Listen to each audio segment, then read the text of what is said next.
ارتشفت من رحيق الندى، رقصت مع زخات المطر، نهلت من قصص الهوى، سبحت في ضوء القمر،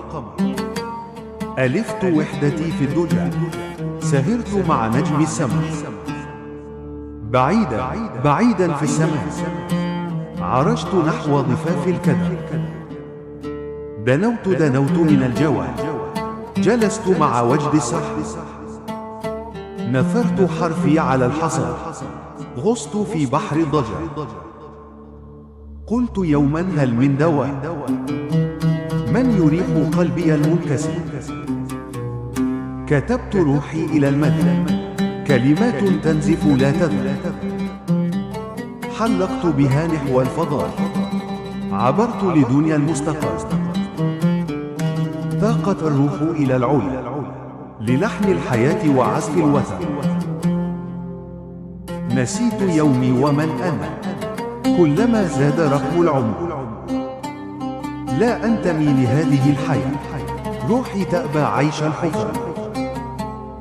حملت غربتي في الحشا، تعبت من دناءة البشر، سقيت الخذلان والجفا، رأيت بعيني مر القدر، لتحملني الرياح من الثرى، لتنثرني على الموج المستعد، أو أكون ريحا أو هواء يراقص بلطف أوراق الشجر، لأعيش يومي لا أرى سود القلوب وقبح الوحى، لكن يبقى رغم القدر دمث القلوب جميل الأثر، شكرا لكل من خيره دنا وأحب الخير لكل البشر، سلام لكل هؤلاء، سلام لنفوس من در، سلام وأنهي بكلام الدفا لأصحاب المكارم والنظر.